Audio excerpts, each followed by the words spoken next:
আজ আমাদের আলোচনার বিষয় হলো শয়তানের কৌশল ও আল্লাহর স্মরণে মুক্তি। সূরা আল আরাফ আয়াত 200। আউযুবিল্লাহি মিনাশ শাইতানির রাজিম। বিসমিল্লাহির রহমানির রহিম।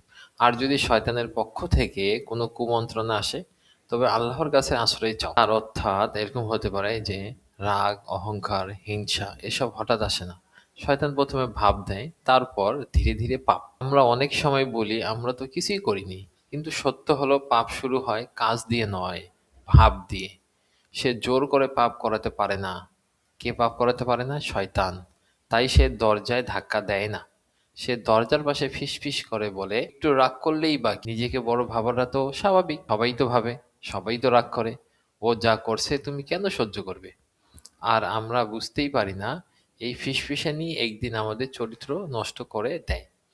আল্লাহ কোরআনে আমাদেরকে সতর্ক করেছেন। তিনি বলেছেন, আর যদি শয়তানের পক্ষ থেকে কোনো কুমন্ত্রণা আসে তবে আল্লাহর কাছে আশ্রয় চাও। এই আয়াত আমাদের শেখায় শয়তান এলে তর্ক নয়, আল্লাহর দিকে ফিরে যাও। রাগের সময়, অহংকারের মুহূর্তে, হিংসার আগুন জ্বলে উঠলে একটা কথা মনে রাখবেন, শয়তান দুর্বল, কিন্তু আমরা ভুলে গেলে সে শক্তিশালী। আর আমরা আল্লাহর স্মরণ করলে শয়তান পালিয়ে যায়। এই কারণে রাসূল সাল্লাল্লাহু আলাইহি সাল্লাম বলেছেন, রাগ এলে নীরব হও, ওযু করো আর আউযুবিল্লাহ বলো। কারণ রাগের মুহূর্তটাই শয়তানের সবচেয়ে প্রিয় সময়। কোরআন পড়ার আগেও আল্লাহ বলেন, তুমি যখন কোরআন পড়বে তখন তাড়াতাড়ি শয়তান থেকে আল্লাহর আশ্রয় চাই। ভাবুন একবার, কোরআনের মতো পবিত্র কাজেও আশ্রয় দরকার হয়। আর আমরা কি আমাদের দৈনন্দিন জীবনে আল্লাহকে ডাকি? শয়তান সবচেয়ে বেশি ভয় পায় একটা জিনিসকে, সেটা হলো আল্লাহর স্মরণ। যে ঘরে আল্লাহর নাম উচ্চারিত হয় সেখানে শয়তান থাকতে পারে? তাহলে কি আপনার ঘরে আল্লাহর নাম উচ্চারিত হয়? না হলে করুন। যখন বলি বিসমিল্লাহ, যে মুখ বিসমিল্লাহ বলে সেই মুখ দিয়ে সহজে পাপ বের হয় না। যে আল্লাহ আমাদের শিখিয়েছেন একটি পূর্ণ দোয়া, সূরা নাস। এইটা নিয়ে আমার পূর্বেও একটা ভিডিও আছে, দেখতে পারেন। এটা শুধু সূরা নয়, এটা এক ধরনের আত্মরক্ষা। শয়তান যখন মনে ভয়, সন্দেহ বা পাপের ভাব ঢুকিয়ে দেয় তখন এই সূরা আমাদের ঢাল হিসেবে কাজ করে। পাপ হঠাৎ হয় না, আগে ভাব আসে, আর সেই ভাব দিয়ে আমরা আল্লাহর কাছে দিয়ে দিই।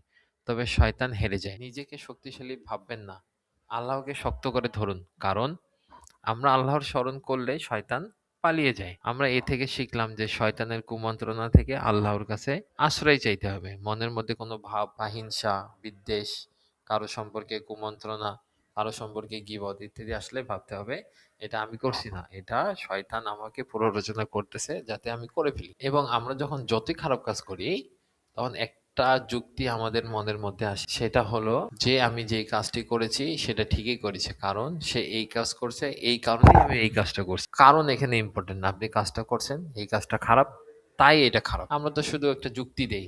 নিজের সঙ্গে নিজের সম্পর্ক তো সমঝোতার, কারণ আমরা একটা খারাপ কাজ চাইলেও করতে পারি না। এই খারাপ কাজ করার জন্য আমাদের মানসিকতা থেকে এই কাজটাকে বৈধতা দেখানো হয়, দেখাইতে হয়। নাহলে আমরা খারাপ কাজটা করলে, এই যদি খারাপ কাজটা করি তাহলে তো আমাদের অন্তরের মধ্যে একটা ভাব জাগবে আমরা খারাপ কাজ করে ফেললাম। কিন্তু তার আগে যদি এই খারাপ কাজটা করার জন্য একটা যুক্তি দিই তাহলে তো খারাপ কাজটা সহজেই করে ফেলতেছি। কারণ একটা ভাব জাগে না, ও এই কাজ করছে এই জন্য আমি তার এই ক্ষতিটা করছি। তাহলে আমাদেরকে বুঝতে হবে, আমরা যখন কারো ক্ষতি করছি তাহলে এটা আমরা করছি না, আমাদেরকে দিয়ে শয়তান করাচ্ছে। তাহলে আমরা শয়তানের কাছে জয়ী হতে চাই।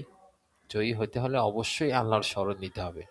আমার বলার উদ্দেশ্যই শয়তানের কুমন্ত্রণা থেকে আল্লাহর কাছে পানা চাইতে হবে, আল্লাহর কাছে আমাদেরকে প্রার্থনা করতে হবে। এটাই একমাত্র পথ।